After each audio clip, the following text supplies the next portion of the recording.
You're listening to Progress Only Radio.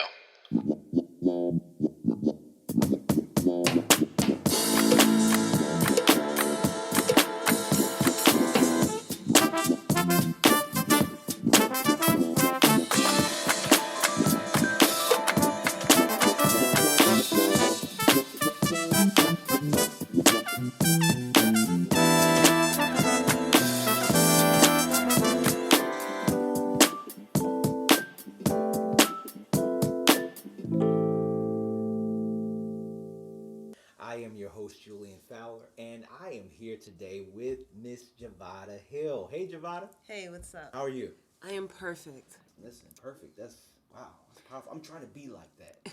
I got tired of hearing, oh, I'm good. Oh, I'm fine. I was like, today I'm just going to be perfect. Nice. I'm with it. So, Javada, look, one of the things that I want to become accustomed for the show, and for each guest that I have the privilege and opportunity to speak with and have a discussion with, is to start with something that I call word for word.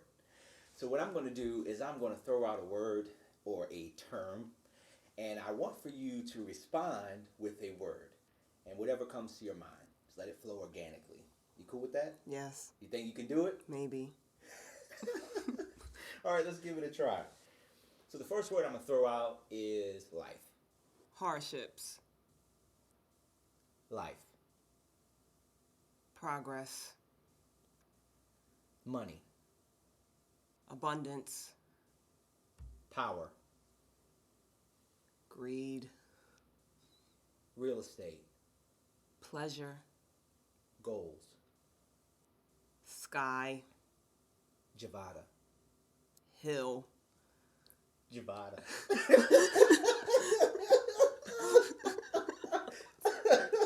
Hill.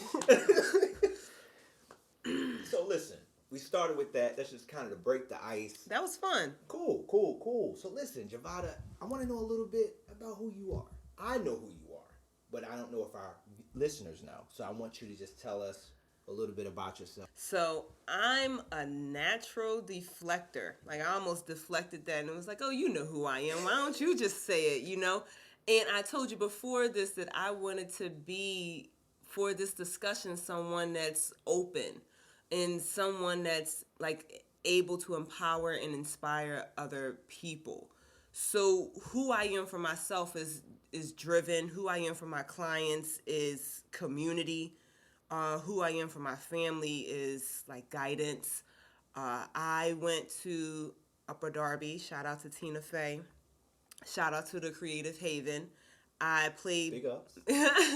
I played basketball at Upper Darby. I coached high school girls for about 2 years. That was my love and joy. I have a scholarship in my name at my school. I'm creating a new scholarship. That's really dope. It's really easy to put a scholarship in your name. Like it. Wow. It's so easy. Why not? So we're going to definitely be talking about how to do that before the show is over. But that's awesome. Temple grad. Shout out to us. Go Owls. Go Owls. And I am a creator. I like putting people together. I like connecting. I like just us being here together. This is what brings me joy. I like finding like new things to make and creating a message and then seeing how that message reflects upon someone else. So I went to Temple for marketing. I use a lot of my marketing in my business, and that's how like I create conversation with clients, and I use direct mail campaigns. And I know it's not dated, but the fact of sending a postcard to getting the stamp to like I have like a stamp for a return address, the way that the pen writes on the envelope, I love all of that. And I can lose time doing things like that, and I can lose time going on public records and finding who do I want to send to, and then waiting for them to call me back like, oh, I got you. You're hooked. I know you love me. Right. I know you love the presentation, and I didn't even speak to you yet. Right. So I feel like that is my like art of seduction. If I'm sending you a mailer. Ooh, seduction. Wow. I know it is. She's getting racy, y'all. Oh my goodness! But Lord, we haven't even started. Jeez. I if you call me from one of my pieces, or you see me, or I'm referred, like, we connected.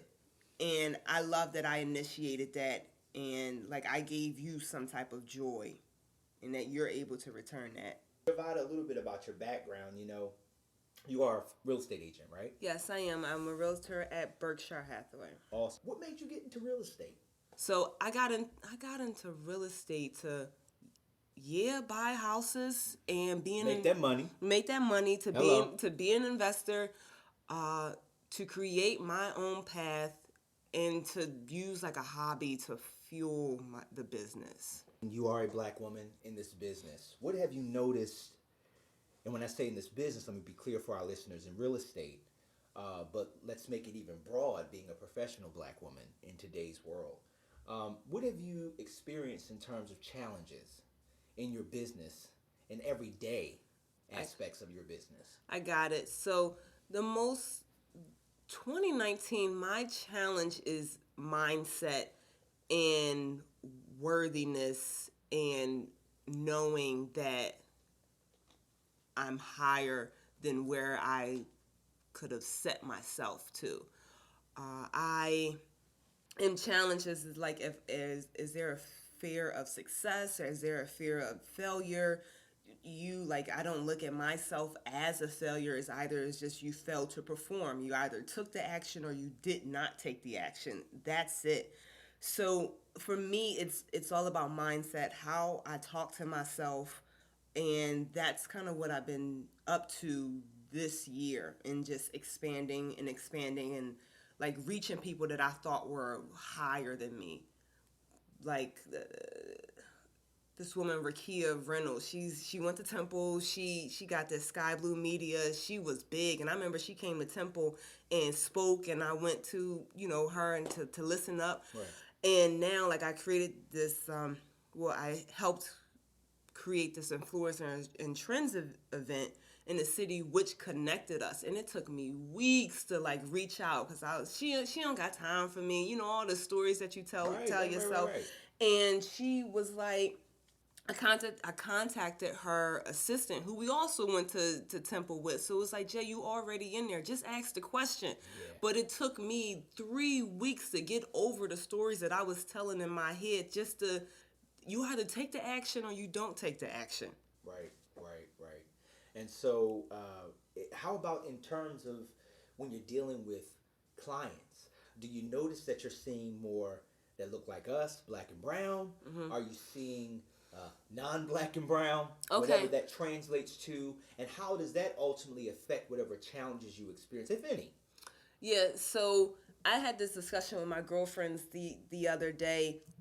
My sellers are 55 to like 90 years old, and like 70% of my business comes from sellers, and they're black sellers. Okay, and my buyers are our age. I'm 29. They're around that. For 29, 40, all referrals. They're first time home buyers. They're investors, and they're within my sphere of influence. And they're Asian, Indian, black, white. So my buyers are diverse. My sellers are mainly just black, and I notice that I hunt for them. I go for those types of sellers because I feel like I'm relatable to them. But what that hinders me is that I hunt for sellers in a certain price point, certain area of the city, which will be an area of improvement for 2020, because I put myself in this box of just West Philly homes, quick sell, right, where I can be wherever I want to put myself at. Right. So you noted that a lot of your sellers, black sellers, who are considered seniors, we can say fairly, right? Yeah. Have you noticed anything in terms of challenges for them in today's market, dealing with a lot of these investors coming into communities and saying, hey, I'll give you this amount of money for your property, then they turn around and then they sell for like an exponential amount? That definitely is a challenge, because most of my sellers are in that predicament where they're receiving tons of mailer marketing, and it's like, I'll buy your house cash, and you see all those banded signs all around the city, call now, quick closing, as is condition, and it's enticing. It's enticing. And what you're not seeing is that the bottom line. Like, you see, like, the time frame when you're going to get that money. I'm going to get that money quick, but you're not seeing, like, how much, and you're not comparing. Right. You go to mortgage, you comparing your rates, but when you go to them, like, are you comparing who you're using? That's crazy. Yeah, that's crazy. So, like, one of my clients, I go there for the listing presentations, and she's like, well, I ain't just gonna give it away. And then I was like, oh, okay, how many times have I heard this? I'm sick of it. No, woman, like, you're not just gonna give it away. We're gonna sell it at market value. Right. Come on. Like, Right. And then I'm, like, pushing through that, like, informational barrier. Like, I'm flooding you with, this is what realtors do. We have continuing education. We got pay to play. We update our license. Like, we go through ethics training. Like, that's why we put ourselves through that training, to make sure that we get you that, bottom line, and make sure that you get that market value. But like, we're breaking through just information barriers. We're breaking through, like, mailer marketing and enticing, like, pieces and stuff. What have you noticed in terms of when it comes to buying property? What is the biggest fear? Because it seems like, I know for me, I've asked the question, like, where would I start, even when it comes to, like, investing in property, or, even thinking about something along those lines? What do you think the greatest fear is? Is it just that we don't know? Even with millennials generally, like, is it because we don't have the money? Is it because we the student loans? Well, listen, I don't have to say is it, because I know the student loans are no joke, and it's one of those things that we need work on that. But what are your thoughts concerning, investing and getting involved? Is there a fear associated with it? And from what you've seen with dealing with people in this business, any apprehension, just speak to that. I got it. So fear, like, it really, they say it depends. It depends on the client's, like, so my client is fear of missing out. FOMO. FOMO. Okay. Yeah, hashtag. like, it's your hashtag. We That get rid of that. But it is a hashtag, though, for the purposes of what we're talking about. Yeah, it's like, fear of missing out on the next deal, or maybe something better is going to come. I think is a fear of commitment. It's a fear, and that's deeply rooted. Wow. Amen. Amen. And Amen. I don't think it's the money, because if you had the money, you know that you spend it on real estate. Sure. Absolutely. So If you had it. Yeah. And a lot of people always want to get into the game. They usually want to start wholesaling, and it's a lot of people that want to get into real estate. How do we start so that we can, get our motion and our flow in this business? I got it. So I would tell people to speak to a lender. Like, there's plenty of programs out there that will initiate that. But I feel like a lender would they will look at your credit and say, you need to clean this up, and clean that up. And then just start working with a lender and a realtor. Maybe you're not ready right now, but May 2020, like, you already know, okay, I got to pay this credit card balance down $5,000, and then I can be at that next point. Like, you don't have to enlist a service. I feel like you can just have that conversation. Like, that's all it is. This right here is just a conversation of where are you now, and where do you need to be, and these are the action steps. Now, I lose people in the action steps. You either going to take the action, or you're not going to take the action. That's just it.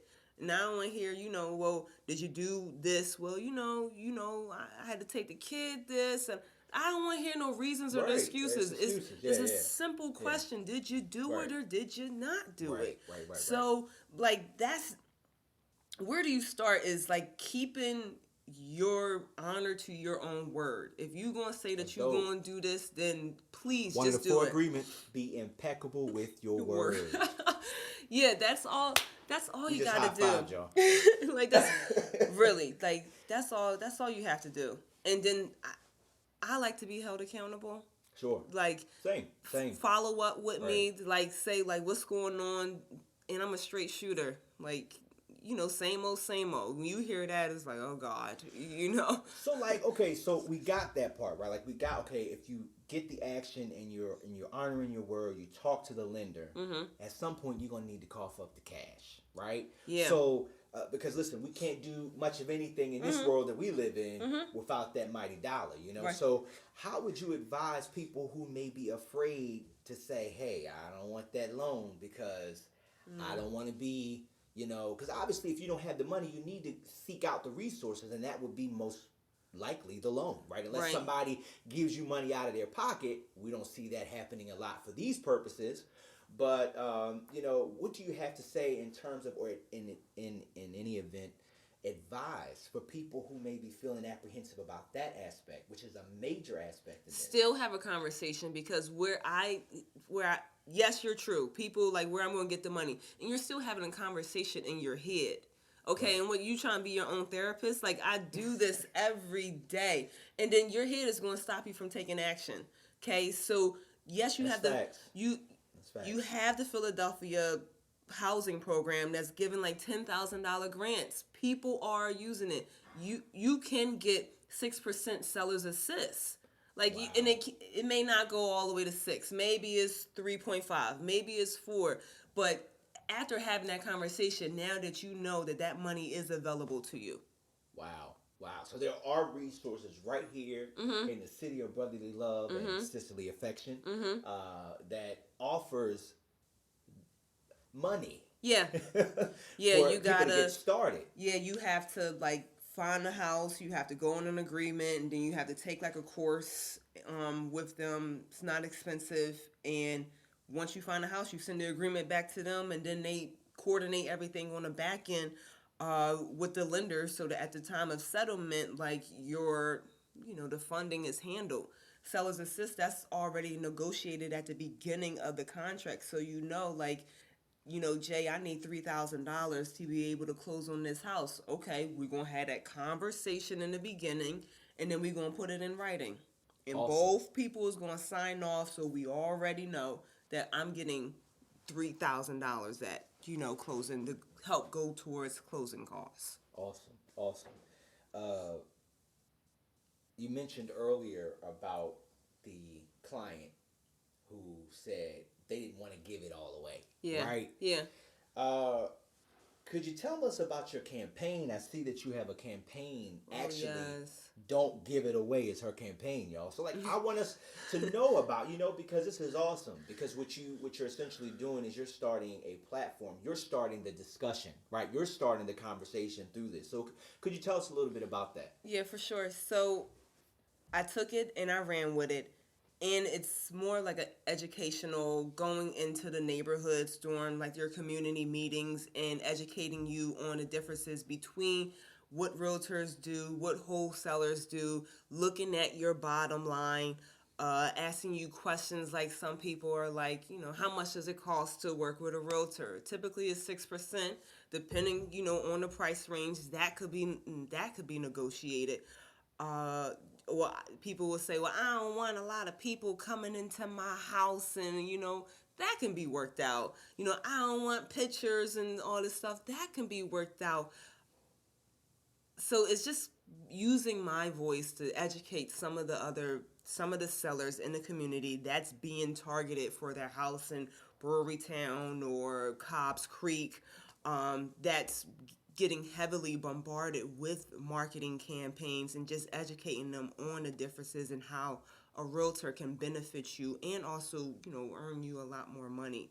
So I had a client that she signed this DocuSign. It's like an online platform where you can agree to sell the house. And I think that she Right. went under contract with these wholesalers for like $65,000. Okay, the house was actually worth $100,000. Jeez. So they're going to Wow. put it under contract for 65. Wow. And then they're going to sell it to someone else for 80 or like $100,000. And you Wow. know what? They're going to profit within that $40,000 range. Sure. Okay, where you could have already started at 100. Right. So just looking at the numbers, please. That's right. They say women lie, men lie, but the numbers don't.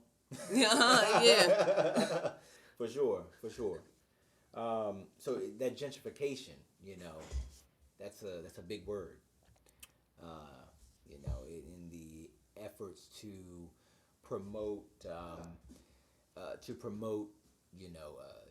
new developments and to spur new communities or arms of the community. But there is a dark and sinister side to that as well. And it affects a group of people. Okay, yeah. Because we're involved in that as black and brown folks. Yeah, so people like our areas. Our areas, like Brewery Town, you can find a house for like $60,000 and flip it. If you do it nice, flip it for like $400,000. You can turn a 2-story into a 3-story. Like, there's money in those areas. So, yes, it's creating new housing development. Yes, it's creating a new environment. Okay? Yes, it is changing the landscape of the community. Some of our people stay. Some of our people stay because they don't have anywhere else to go. Wow.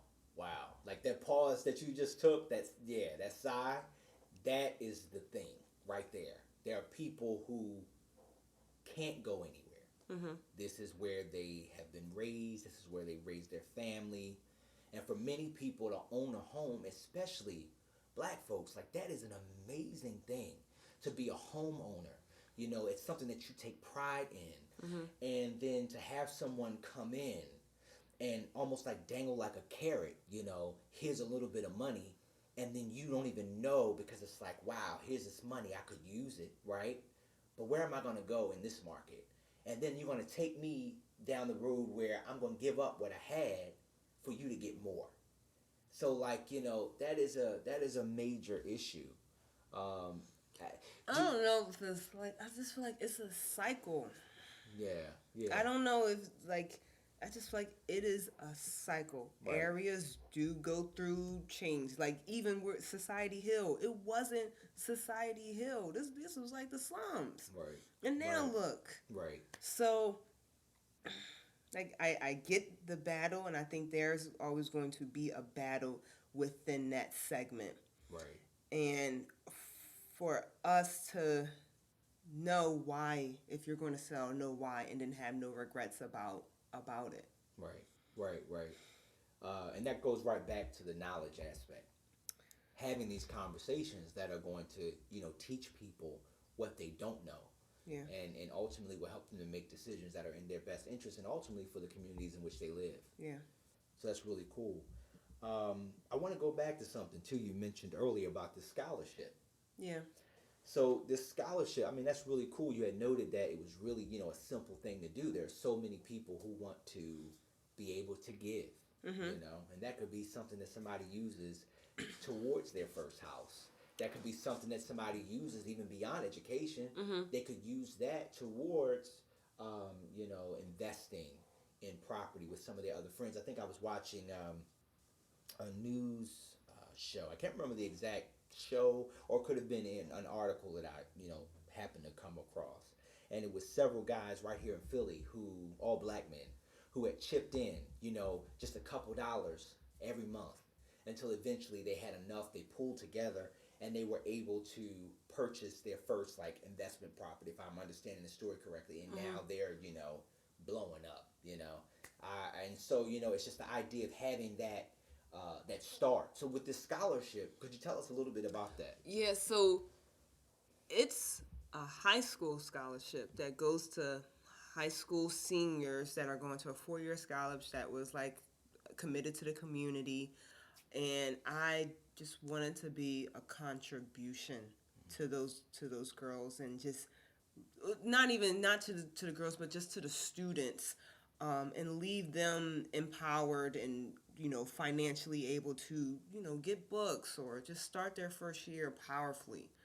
So this will be my third year Awesome. given that scholarship, and Awesome. like I said, it's easy. Like you can have one right now. Oh, that's awesome. Yeah. So We're gonna talk about that after the show. yeah, like I just wanted to give back. Awesome. Somehow. So now with the 4 years, so it's limited to 4 year. Yeah. Like if they're going on to a college or whatever. Yeah. Okay, got it. But got you it, did put in my space to create something Oh. else, because I didn't hear about those. I those love guys. putting that. I love putting stuff in people's faces when it comes to that. Listen, I think it would be dope. You know what I mean? Like just to have something for people who are interested in starting in this investment game. Because I'm just telling you, there's so much money out here. There are crowdfunding platforms for real estate that you can just invest in. Tell us a little bit about that.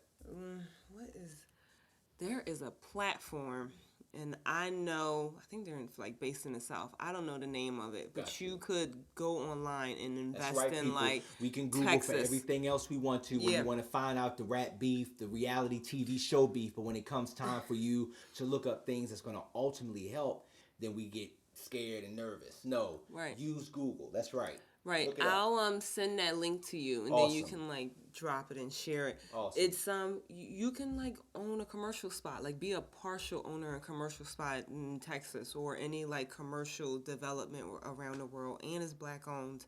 So That's great.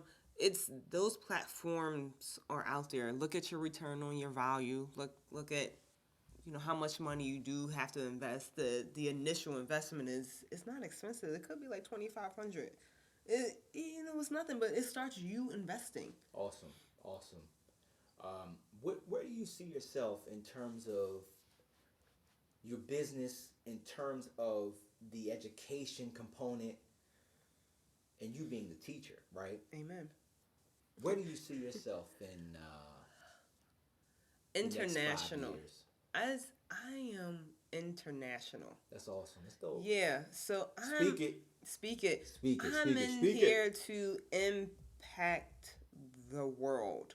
So right now I am creating a pre-approval challenge. So people, they love that 10-year challenge of how much weight I gained and lost and I look the Absolutely. same. Well, Right. why not have a challenge on pre-approval and then show people, I'm buying a house, and have that go viral. That's and awesome. have that encourage people around the world. And it's easy because you don't know, now that you're impacting the world. Sure. Anytime you post, and people in Russia is seeing my post or China is seeing my post, and you Right. think that I'm just in Philly, I'm not.